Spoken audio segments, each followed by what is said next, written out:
Es la primera vez que tengo una entrevista en vivo.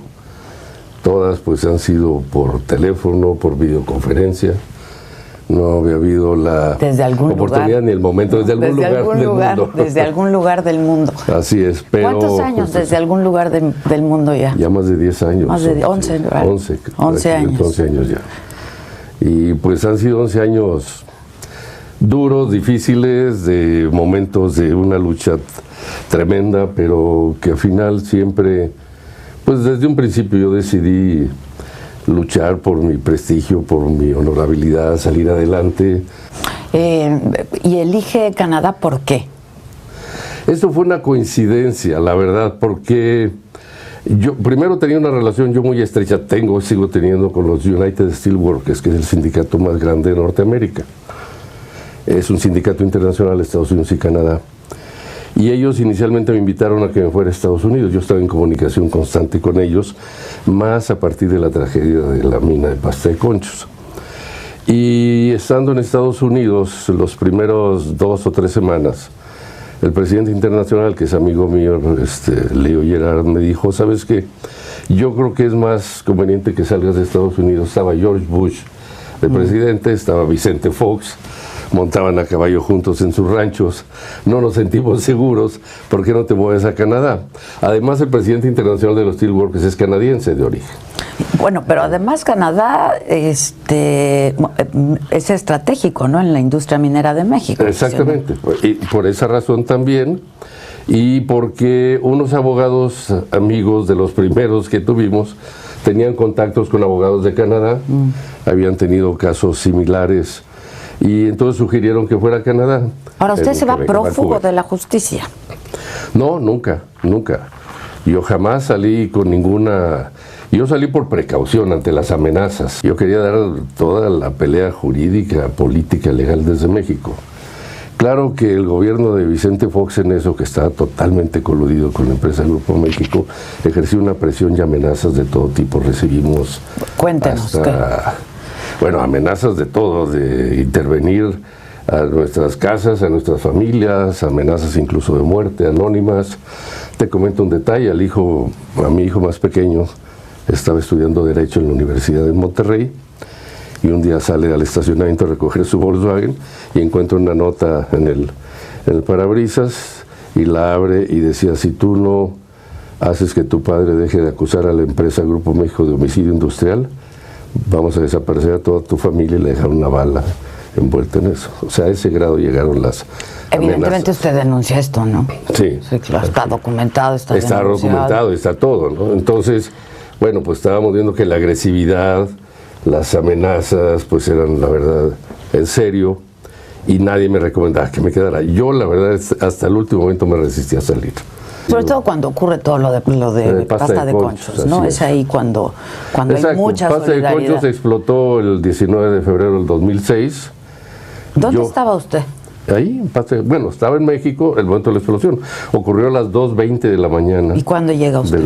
Yo llego al día siguiente, en lo que preparamos todo, dejamos arreglado todo, llego con una maletita para ir a ver la situación y darles todo el apoyo y la solidaridad a los familiares, coordinar con todos los compañeros del sindicato las tareas de rescate, y comenzamos a pues estar cerca de ellos. Era un drama terrible, ¿no? Entonces esto fue muy difícil. Me quedé ahí. ¿Cuánto tiempo? Casi 3 semanas.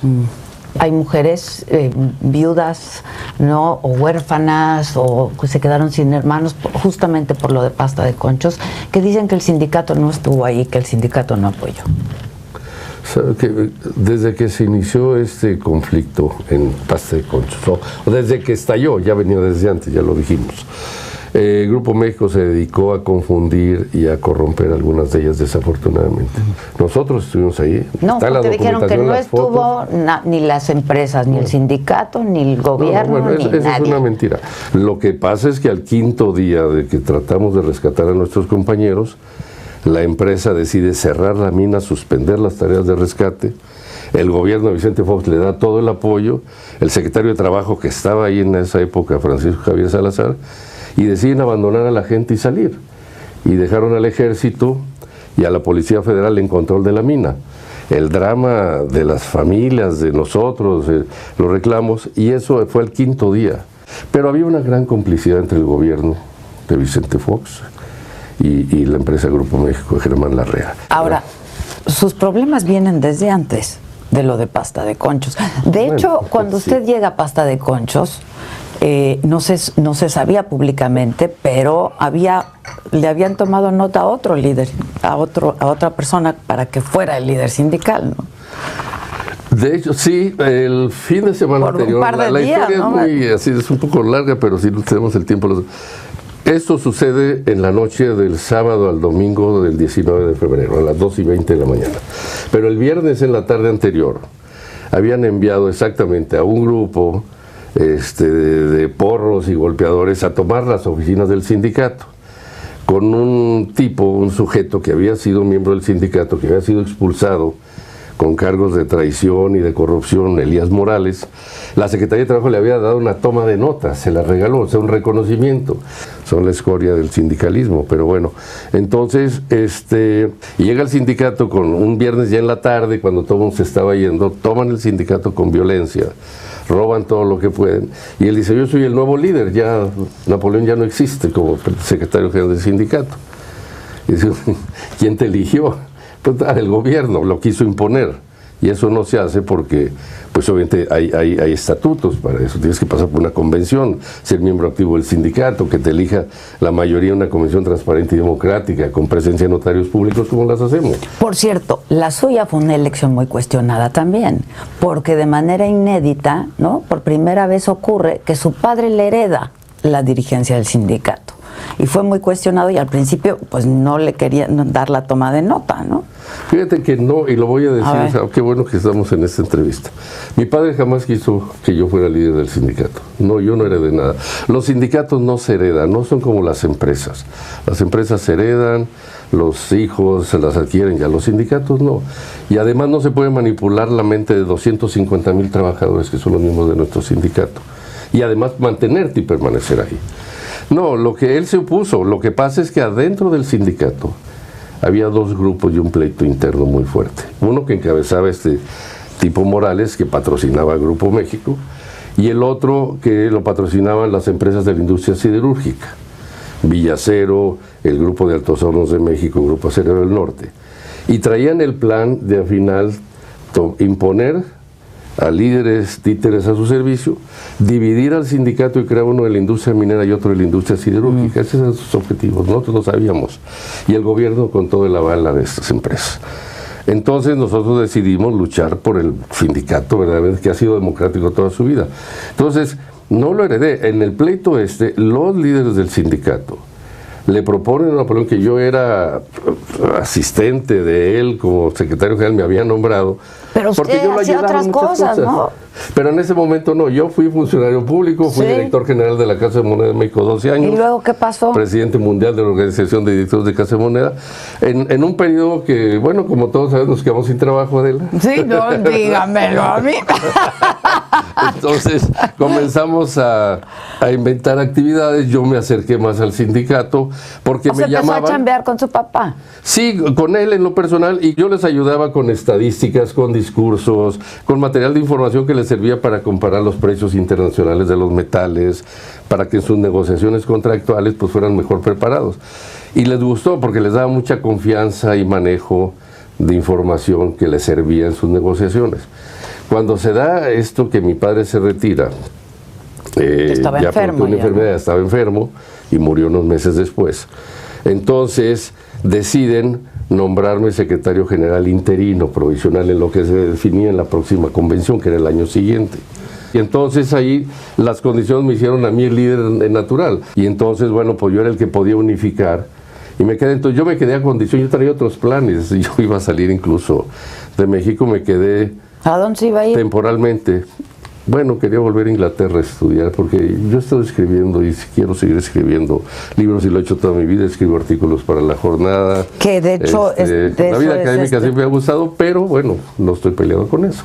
Que de esto es este libro, ¿no? El más reciente de este año. El más reciente de este año. Se acaba de publicar, ¿no? Que es una compilación, digamos, de varios artículos. De varios artículos con una que se publicaron en la jornada. Conclusiones y una serie de mensajes. Es que leyéndolo, yo pensaría que usted estaría completamente en contra de que un hijo sucediera a su padre como líder del sindicato.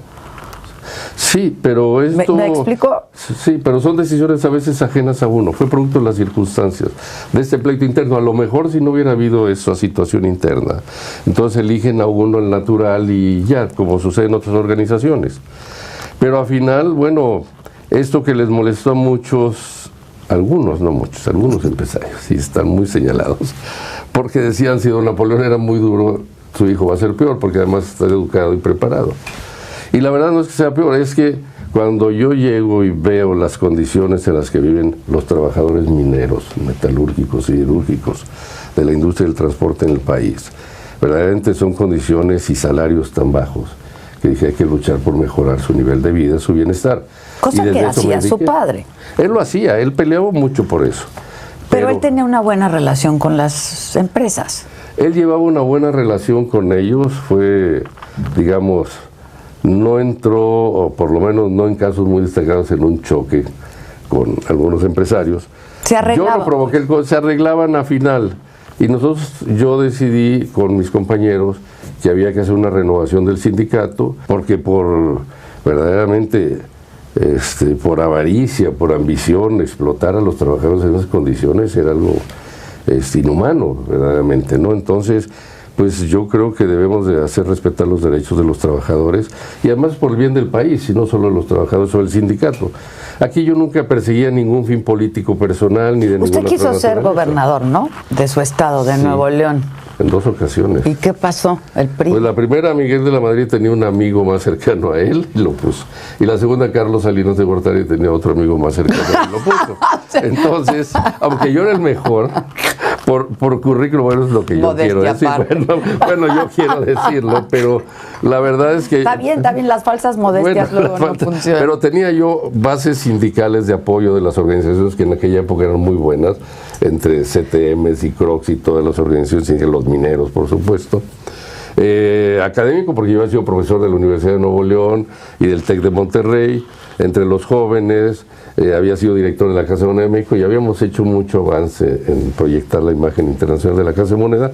Entonces les parecía para un estado industrial, empresarial, incluso amigos empresarios, que pues sí, me apoyaban. Yo lo que siempre dije cuando me dijeron, oye, ¿y por qué perdió? Si dice que tenía todo ese apoyo. Le dije, pues por un voto, ¿no? Es el que decide, es el que decide, ¿no? Y eso fue la realidad en los dos casos. Al final... Y ya, ahora volvemos a eso, pero ya no tiene ninguna aspiración. Para empezar, ¿puede regresar ya a México? Porque pues, yo vengo escuchando desde hace muchos años que ya tiene su boleto, nada más no tiene el pase de abordar. Exactamente. Eso es ¿Puede o no puede? Ya todas las órdenes de aprehensión que había en su contra las han ganado, ¿no? Sí. Yo puedo jurídicamente, no tengo ningún problema para ir. Aquí es más una cuestión de confianza, porque de repente un día mi abogado Marco del Toro descubre que en la PGR tenían ocultas 3 averiguaciones previas totalmente superadas, resueltas, 2 del 2009 y 1 del 2014, por los mismos hechos que ya fueron superados. A mí la Suprema Corte de Justicia de la Nación, el 28 de agosto de 2014, me exoneró completamente, de fondo, de manera definitiva. O sea, yo desde el 28 de agosto podía regresar el 29 de agosto a México. Y esto lo tienen ahí, y las han tenido ocultas, y no han querido cancelarlas. No tienen ninguna base jurídica. Es una forma de presión y de amenaza como para retrasar mi regreso a México. Pero ahí están, y conociendo el sistema de justicia, mis abogados en Canadá y en otros países que he consultado, en Inglaterra y desde luego en México, mis compañeros dicen, bueno, conociendo cómo se aplica la justicia en México, es que una averiguación previa en 24 horas o al menos te la convierte en orden de aprehensión, por lo que sea. Entonces yo he pedido que den las garantías para regresar, yo he querido regresar muchas veces, he estado a punto de irme, mi familia me ha dicho no, mis que compañeros... siempre ha estado con usted, ¿no? Muy siempre, sí, siempre ha estado. De hecho, mi esposa Auralia se convirtió como en mi embajador en mucho tiempo, que yo no podía viajar. Por ejemplo, cuando me otorgaron algunos premios internacionales, no podía viajar porque pues el gobierno había de México, una orden del Interpol. Había así una ficha roja de Interpol que lograron sacar sobre bases ilegales. Pero aquí viene algo interesante. México ha quedado en el ridículo, ha hecho una vergüenza internacional el sistema de justicia. Porque yo demandé a Interpol Internacional y a Interpol México, los demandé por decir, a ver, tú dices que yo tuve una ficha roja sobre bases ilegales de persecución, les demostramos cómo, y gané el juicio contra Interpol en Lyon, Francia, y gané el juicio contra Interpol en México, y cancelaron definitivamente. Pero más importante que eso, Interpol Internacional me da una carta a mis abogados, que dice, la información que envió el gobierno de México es falsa, no se apega a las reglas de Interpol y esto es una persecución política. Por lo tanto, damos instrucción no solo de que se borre, que desaparezca de cualquier expediente mi nombre. Y eso por escrito, eso nunca lo hace Interpol. Mis abogados han dicho, es tu pasaporte Interpol, porque es como, con ese ya puedes ir a todos lados, y lo he hecho. Pero también hice otras cosas más. Cuando el gobierno de México... hay otro, yo llamé a este caso de pasta de conchos un homicidio industrial. Cuando sucede un derrame en el 2014 de la mina de Cananea de parte del Grupo México, llamo el segundo homicidio industrial y si hay tiempo platicamos de eso. Pero en ese momento, que fue un 6 de agosto del 2014, lo que hace la Procuraduría General de la República, le pide a la subprocuradora general, creo que se llama Mariana Benítez, Murillo Karam, que era procurador, que vaya al programa de López Dóriga el día 6 en la noche y declare que Canadá ha aceptado mi extradición y de que Interpol ha puesto otra ficha roja, cosa que era mentira.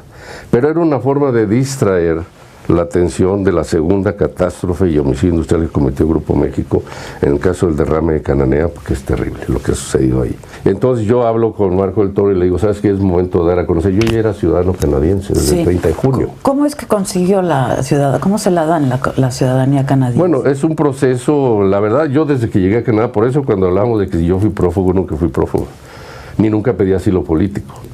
Yo llego a Canadá y de inmediato mis abogados en Canadá mandan una carta al ministro de Justicia, decir, está aquí Napoleón Gómez Urrutia, perseguido políticamente por esto, y dan una serie de todos los argumentos. Y desde entonces Canadá, la verdad, nunca aceptó la documentación de México, nunca le dio entrada. Es otra vergüenza para México.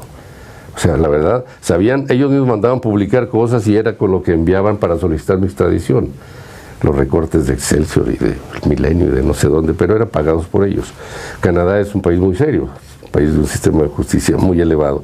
Entonces Canadá siempre me dio la entrada, me dio protección y seguridad ante las amenazas, porque siguieron en Canadá. Las amenazas seguían en Canadá. Sí, y de muerte incluso. ¿Tuvo que hacer alguna inversión o algo? ¿Tiene inversiones? No, nada, no tengo. Yo soy un caso de riqueza, de pobreza inexplicable, no de riqueza inexplicable. A ver. Pero a ver, ahorita vamos a una cosa. Sí, nomás termino ¿sabe esto. qué? Nomás termino otra cosa. Canadá, la verdad, me otorga la ciudadanía y con eso, la verdad, ahora pues tengo las dos nacionalidades. Tengo todos mis derechos políticos y ciudadanos de México válido, mi pasaporte válido, lo acabo de renovar ahora por 10 años, tengo visa para ir a Estados Unidos con el pasaporte mexicano. ¿Por qué no regresa a México por desconfianza? Por desconfianza, porque no hay ninguna seguridad. Y porque sí hay algo por ahí. Hay algo por ahí, que se van a terminar. Hay algún juicio civil y mercantil, ¿no? También. No que yo sepa, no, solo estas 3 averiguaciones, no. Lo que queremos es que las cancelen, porque no tienen razón de ser, de hecho son ilegales. Ya. Yo he tenido conversaciones con funcionarios públicos, no con el presidente. ¿Con quién habla? Pues, por ejemplo, con el secretario de Trabajo y Previsión Social, varias veces me he reunido. ¿Lo va a ver? Sí, no, solo una vez nos vimos en Canadá, otras nos hemos visto en la OIT, en Ginebra, Suiza, una, y en Estados Unidos 2 o 3 ocasiones. Y hemos hablado siempre él con la mejor voluntad y que tiene la autoridad del presidente y tal.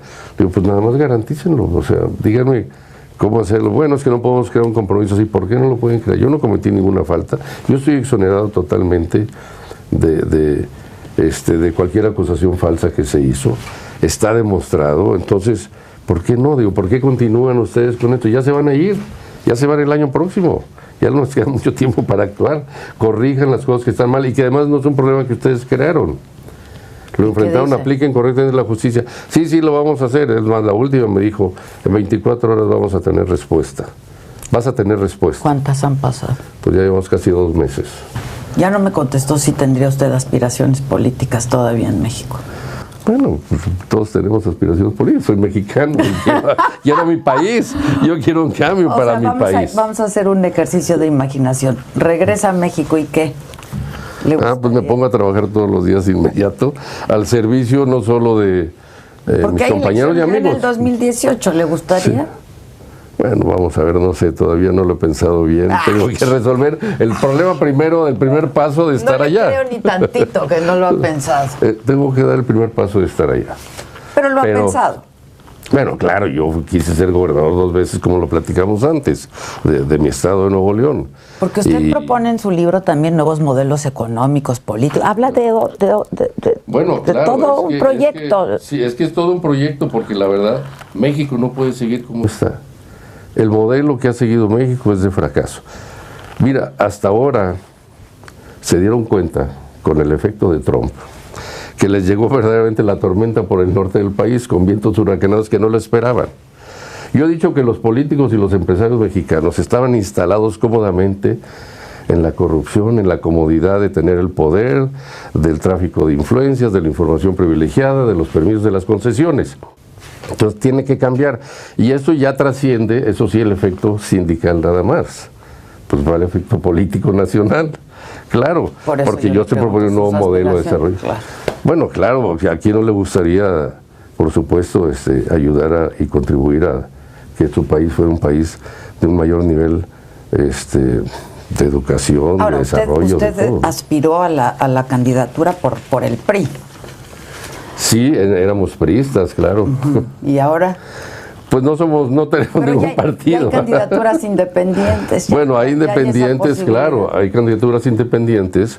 No, el PRI, la verdad, nos dejó solos y no nos defendió, aunque nos atacó el PAN, Vicente Fox y luego Felipe Calderón, pero la verdad es que nos dejaron solos. Entonces los miembros del Sindicato Nacional dijimos, el PRI no nos quiere, pero no tenemos nada que hacer con el PRI. De los aspirantes, de quienes se han dicho que aspiran, ¿hay alguno con el que usted pueda compartir el proyecto o que apoye su proyecto político? Bueno, yo lo que he estado viendo, Adela, es que el PAN ya dio todo lo que tenía que dar y lo dio muy mal, porque yo creo que las consecuencias de 12 años de gobernar el país... con los panistas de plano. Yo no, definitivamente no. Aparte han sido nuestros enemigos descarados. Yo creo que la corrupción creció enormemente durante los 2 sexenios del PAN y la incompetencia para gobernar. El PRI, bueno, se esperaba que podría venir un cambio con la entrada del gobierno de Peña Nieto, pero la verdad es que las cosas han seguido igual o peor. Y yo creo que la gente ya está desesperada. Entonces hay un momento en que uno dice, bueno, el PRI gobernó 71 años, entró el PAN 12 años, regresa el PRI con una esperanza de que a lo mejor ahora sí, y la verdad es que los resultados pues son muy pobres y se ve en la aceptación popular del PRI y todo. Entonces yo lo que creo, y lo he platicado con mis compañeros, decir, bueno, México necesita un cambio, necesita una nueva oportunidad. Claro, el que ahorita las está encabezando, pues hay que decir las cosas como son, es López Obrador. Yo no tengo amistad con López Obrador. ¿Ha hablado con él? No, por teléfono en alguna ocasión que me lo pasaron en una reunión o 2, de saludarnos en medio de mucha gente. ¿Cómo estás? Bien, bien. O sea, hay que seguir luchando, pues sí, igual, y cosas muy generales. Pero yo digo, bueno, a lo mejor el país necesita un cambio verdaderamente, por lo menos que tenga 2 cuestiones que han olvidado los políticos en México. Que verdaderamente quieran a México, que sean nacionalistas, que hagan las cosas por el país, no por beneficiar a sus grupos, a sus intereses, a sus familias, a sus personas. Y 2, que sean honestos, o lo más honestos posibles. Entonces, pues, a lo mejor hay que darle la oportunidad a otra corriente, a ese, o uno independiente, o no sé quién, pero alguien que verdaderamente yo creo que tenga esas 2 características. ¿Un independiente pudiera? Yo creo que sí podría. ¿Sí? Bueno, a lo mejor ahorita ya está muy avanzado el proceso. Para la elección del 2018... O sea, hablando de usted. Bueno, yo soy diferente. No es cierto. Oiga, pero a ver, es que mire, usted me habla de la corrupción de los políticos y de los empresarios. Sí. ¿Y los líderes sindicales qué? No, también. Ah, bueno. ¿Y usted? No, ya hay casos terribles. O sea, porque no, a mí ser líder sindical en México es un negocio muy rentable. para los que lo han utilizado mal y se han aprovechado mal, y que son la mayoría probablemente. ¿Y no es su caso? No es mi caso. O sea, usted no a la Cámara puede decir ante la Cámara absolutamente que nunca se ha robado un peso. Absolutamente. Yo he actuado siempre con honestidad, con transparencia, al servicio de los trabajadores y siempre con la mayor responsabilidad donde he estado. ¿Y cómo es que le va tan bien? ¿De dónde saca la lana o qué o cómo? Bueno, varias cosas. Soy economista, soy un hombre, como decía, con estudios de posgrado de Inglaterra, siempre he tenido oportunidades, he tenido buenos salarios, ingresos en la época que he vivido, pero además, mi libro El colapso de la dignidad se vendió y fue un bestseller de New York Times. O sea, sí deja escribirlo. No, sí deja, ¿cómo no? Ese libro, no sé, se vendía en $25, se ha vendido más de 1 millón de libros. Pues hay un margen importante, no sé hasta dónde vaya a llegar, y habrá otras cosas, pero hay muchas otras cuestiones. Yo soy un líder atípico en ese sentido. O sea, es el y único. Los empresarios por eso se enojaron. ¿Es el único que no es un líder? Probablemente no soy líder de que nací ahí en la esquina. Comencé a trabajar tarde en Lo una entiendo, pero pues, es decir, en términos generales, ser un líder sindical en México, para hablar solamente de México, es un negocio redondo. Y conocemos de muchos que se han enriquecido, los que abusan de él, y sí. mucho siendo líderes sindicales. Para los que abusan de eso, sí. Y los hay casos, claro, si no quiero decir nombres, pero pues los hay, obviamente. ¿Por qué no? Pues no, digo, porque la verdad pues son compañeros de trabajo, pero yo tengo profundas diferencias con ellos. Porque muchos de esos son los que nos han atacado. Pero por otro lado lo apoyan porque no quieren que nadie se meta con los sindicatos. Bueno, yo les dije en un momento, hace mucho que ya no hablo con ninguno de ellos, pero en algún momento llegaron a venir a verme, incluso el Bester Gordillo y Carlos Romero de Champs. Y yo les dije, preocúpense por ustedes y por los sindicatos. O sea, ¿usted no es rico, riquísimo como ellos? No, ojalá, dadme la buena, ¿no? Pero no, estoy hablando en serio. No, en serio, claro Licenciado, que no. La verdad, porque... A mí me investigaron desde que nací, con todo ese ataque, desde que nací. Y lo hicieron no una, muchas veces. Y nunca pudieron probar nada. No, mi actuación fue transparente, fue una persecución política por defender y comprometerse en defender los derechos laborales, los derechos humanos de los trabajadores mineros y de México, porque me parece una injusticia todo lo que está sucediendo. ¿Con el presidente Peña ha hablado? ¿En esta administración usted siente la misma persecución o cómo? Sí, de otra manera, quizá con una cara más amable, pero no deja de serla. Bueno, tan es así que esas 3 averiguaciones las tiene ahí escondidas en la PGR, ilegales, arbitrarias. Es más, te voy a platicar un caso. Mi casa personal, la tuvieron asegurada desde el 2006. ¿La de dónde? Porque tiene varias, yo no tengo, en mi casa de la Ciudad de México, la tuvieron asegurada. ¿En Monterrey no tiene? Sí, bueno, mi casa desde 1990. Sí, es claro, pues soy allá y pues tengo mi casa allá. Y tiene la de Ciudad México. De México y tiene en Canadá. Tengo en la Ciudad de México la casa. La casa fue asegurada desde el 2006. Luchamos por 8 años que la liberaran porque era arbitrario y ilegal. Finalmente esa casa se había comprado mucho antes de este conflicto, varios años antes, en fin. Y sigue, la estamos peleando jurídicamente. A ese grado, pues qué seguridad y confianza puedo tener en regresar en estas condiciones. Pues contra eso hemos estado luchando y yo no he perdido ni la fuerza, ni la energía, ni el apoyo de mis compañeros. Se ve muy bien, pero dígame algo, ¿qué pasó con Me han reelecto 6 veces unánimemente mis compañeros. A ver, eso de unánime, ¿le parece democrático? Es que yo leo su libro de verdad y yo siento que usted no estaría de acuerdo con eso. No, o sea, la unanimidad es democrática. Bueno, si se la expresa así la gente voluntariamente, sí.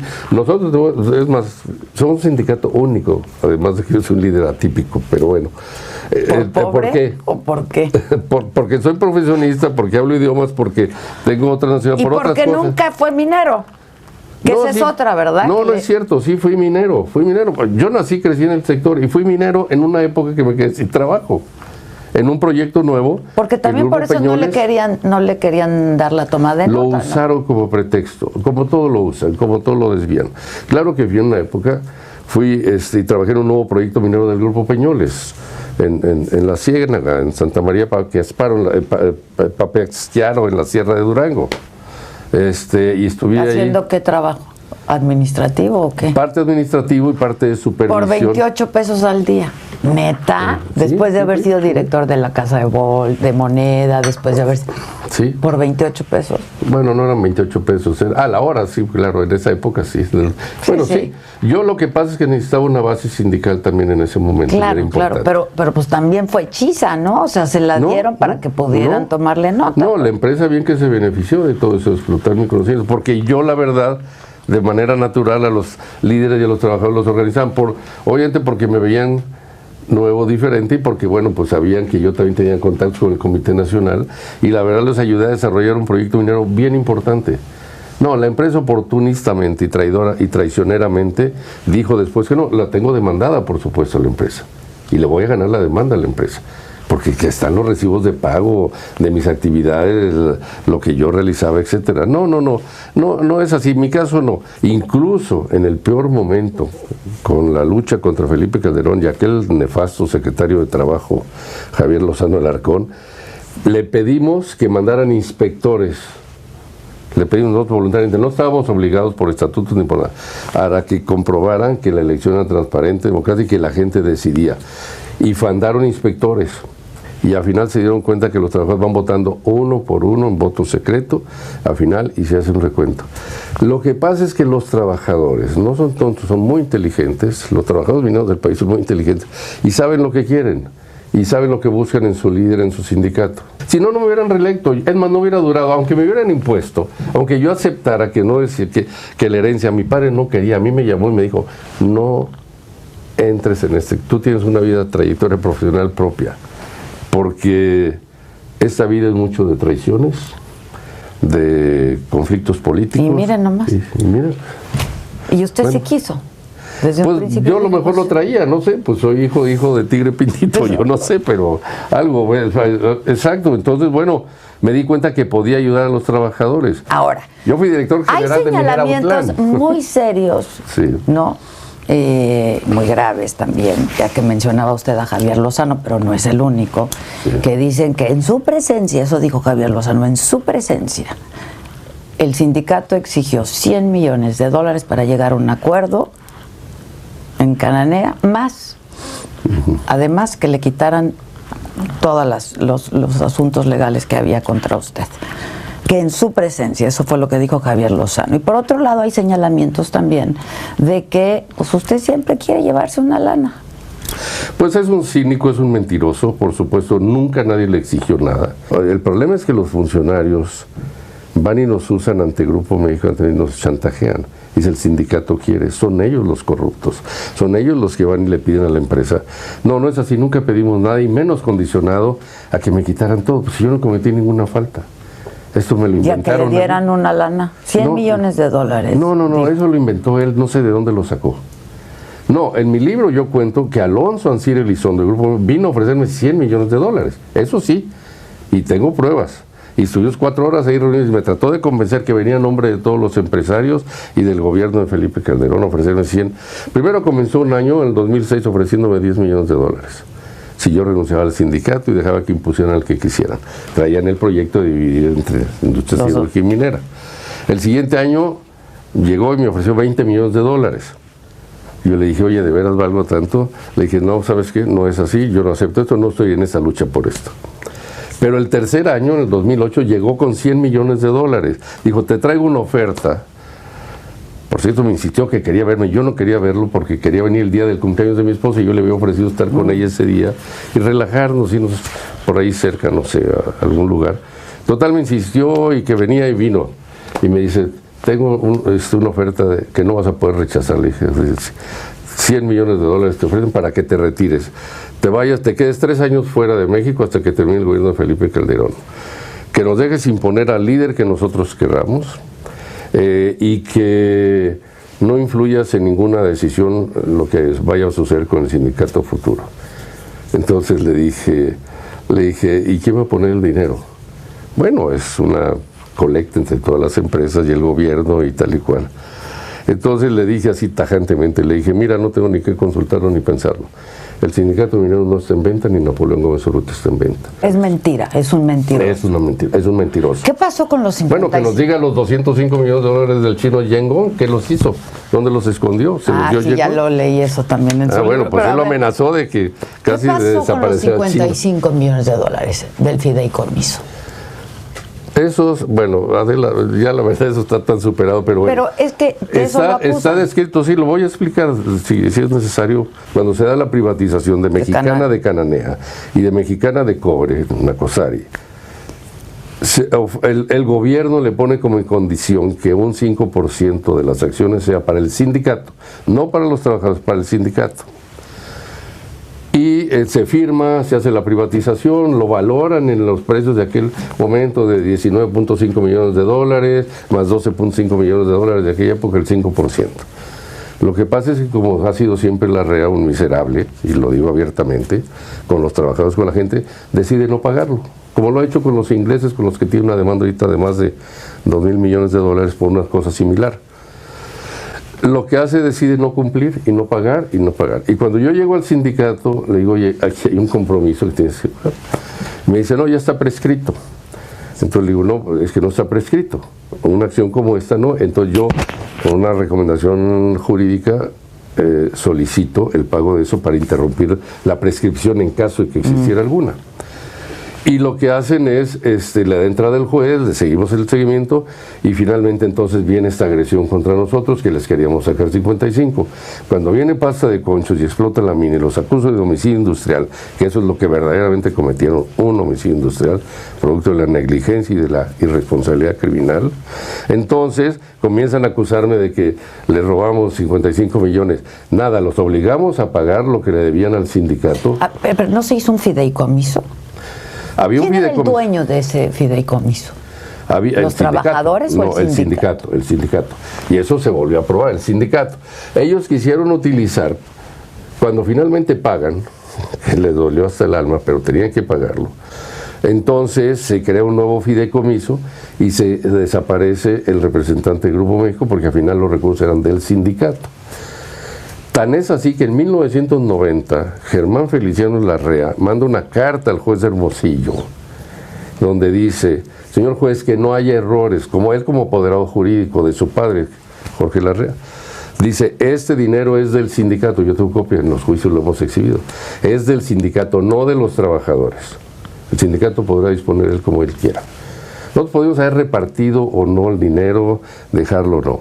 Lo que hicimos fue, ya que lo cobramos y que luego se vino el conflicto, nos la cobraron, porque así por ahí. Entonces nosotros, primero lo que hicimos fue restituir el dinero, decidimos donarle a los trabajadores que estuvieron en la privatización de Mexicana de Cananea, Mexicana de Cobre, alrededor de 22.5 millones de dólares. Se hizo una auditoría internacional contratada por los sindicatos mundiales, en la que estuve yo de acuerdo, y finalmente concluyeron que no había ningún peso desviado de los 55. Eso es importantísimo. Pero al final decidimos... Ahí le voy, y usted me dice sí o no. ¿Ok? Ahí le voy. Le voy a mencionar algunos ejemplos de operaciones hechas, que dicen que fueron hechas por usted en su beneficio. Retiros de dinero en efectivo de ese fideicomiso, en pesos. Tengo fechas y tengo todo. Compra de divisas.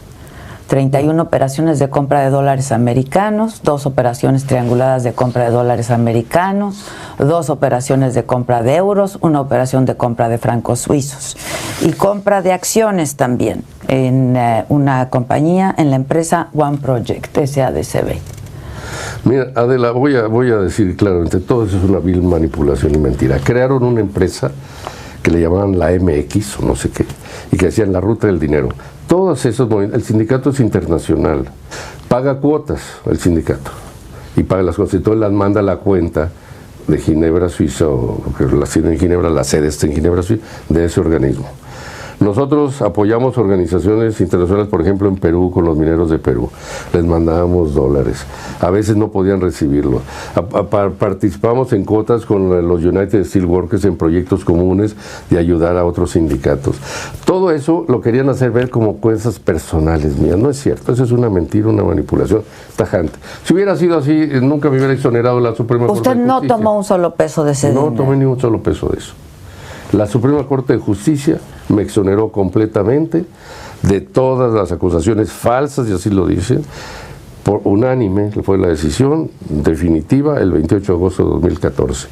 Entonces, desde entonces está esto superado, todas las acusaciones que inventaron y que movieron en los medios, desafortunadamente, no, la escucho y está bien que lo... Es que es el origen. Es el origen, es el origen, en realidad es el origen.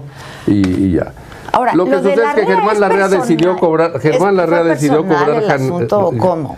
¿Cómo? ¿El problema entre usted y Larrea es personal o cómo? ¿Qué fue? No, ¿Nunca Larrea, se cayeron bien? Bueno, yo lo conozco desde joven, yo sé muchas historias de él y de anécdotas y cosas.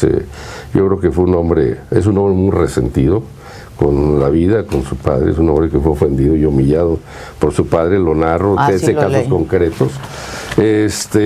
No, de hecho, yo llegué a comer con él en el Four Seasons en México, un día me invitó, que fue cuando le dije, paga las acciones al sindicato, paga lo que... Bueno, no, eso ya está prescrito. Le dije, no me obligues a demandarte. Y me dijo, ¿por qué vas a demandar? Le dije, porque, dijo, eso ya caducó. Le dije, no ha caducado, está vigente. Entonces me dijo, pues haz lo que quieras. Dijo, no me vas a ganar. Le dije, pues yo no sé si te voy a ganar o no, pero vamos a luchar por eso. Le dije, porque ese es un derecho del sindicato, tengo tu carta, aquí se la volvió una copia, que firmaste en 1990, está plasmado en el contrato inicial de privatización de las dos empresas, es del sindicato y lo tienes que pagar.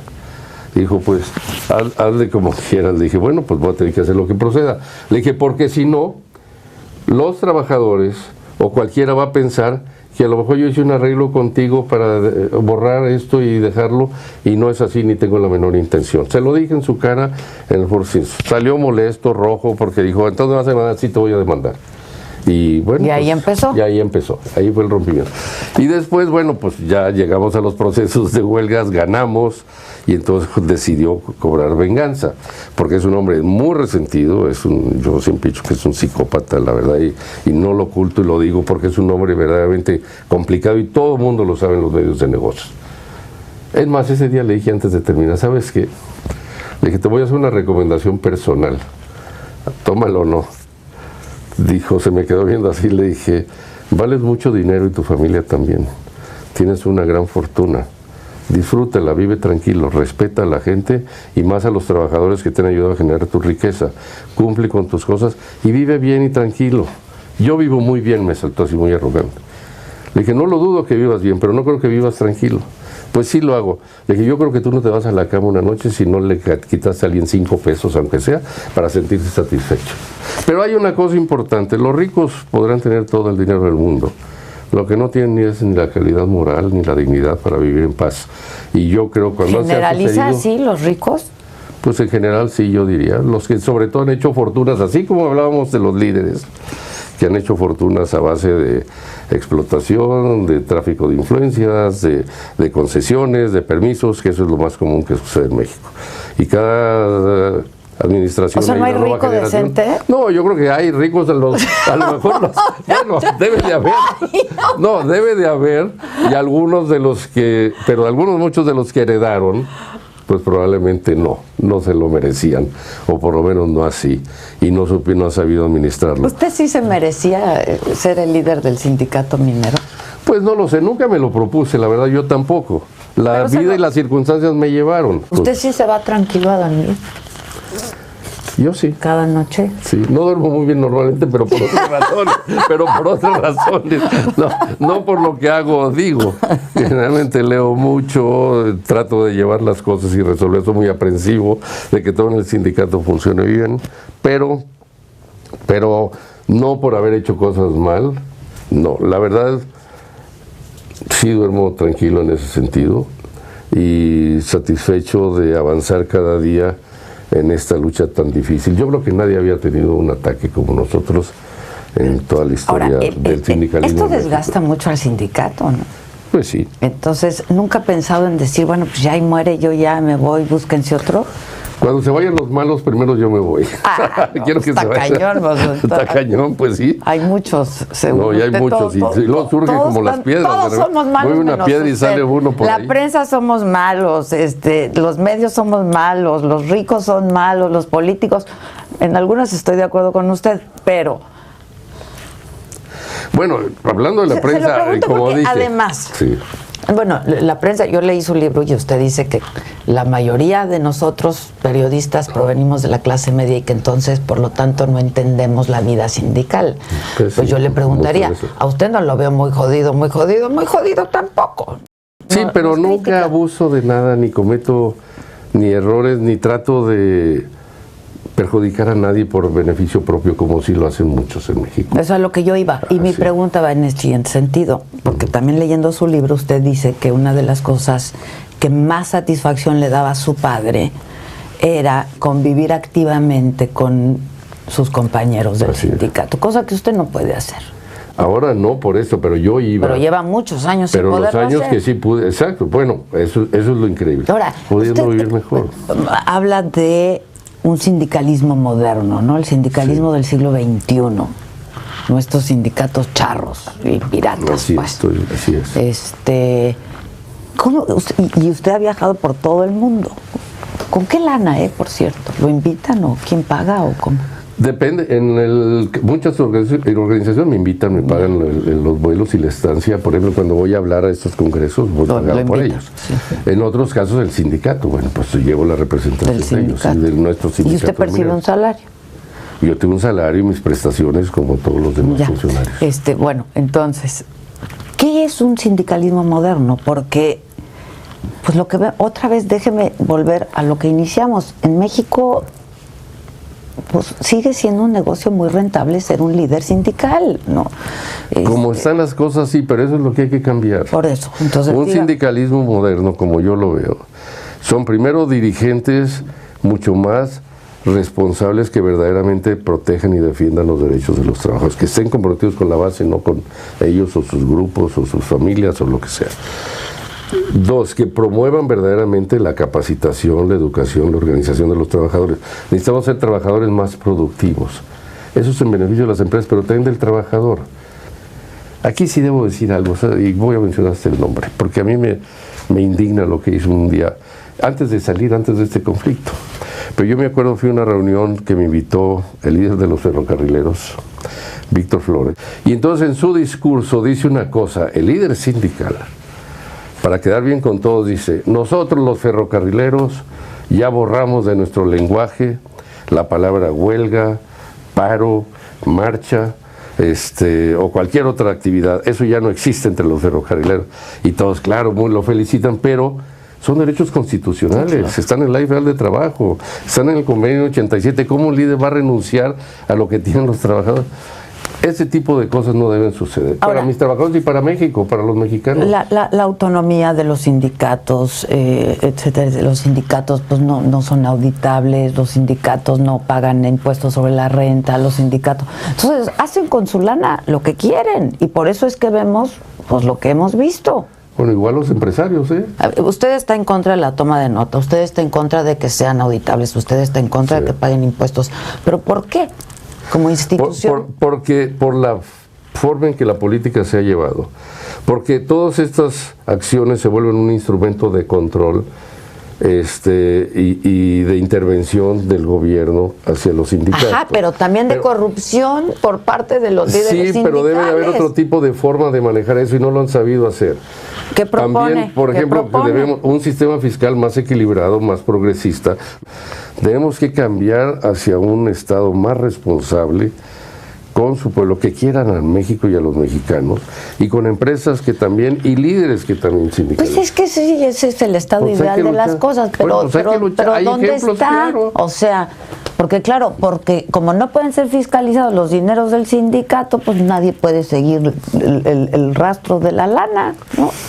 Te voy a contar una anécdota que me pasó y voy a mencionar nombres también. Espero no me la recortes de esa entrevista. Chica, entonces no me conoce. Por aparte está sabrosa el chisme. En el fines del 2004, Vicente Fox, presidente, y Marta Sagún nos invitan a mi esposa y a mí a Los Pinos a cenar, junto con otros 3 líderes sindicales y sus esposas. Nos llamó la atención, era fines del 2004. Terminamos de cenar y dice Fox: bueno, yo no los invité por ninguna razón en particular, pero pues me gustaría escuchar, ya que estamos aquí, sus opiniones de qué sugerirían ustedes para ayudar a que México progresara y saliera más. Y dije, bueno, pues ya entramos en una materia.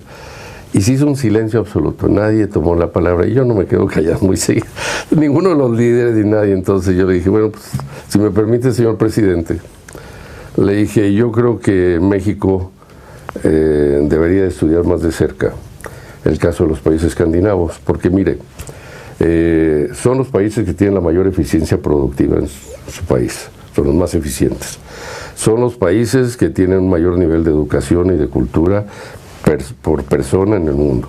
Son los países donde los trabajadores están sindicalizados entre un 85 y 95% de todos y de todos los sectores. Son los países que tienen el menor nivel de corrupción, que tienen el nivel de vida más elevado. Entonces, ¿qué quiere decir? Que se puede combinar todos ellos y salir adelante como están. ¿Por qué no nos acercamos a estudiar cómo le hicieron, qué hicieron y qué podemos adaptar en México que nos sirva para un modelo como esto? Y Fox se me queda viendo, no dice nada, los demás se quedan viendo, y antes de que alguien conteste salta Marta Según y dice, ay, Napoleón, pero eso está muy lejos.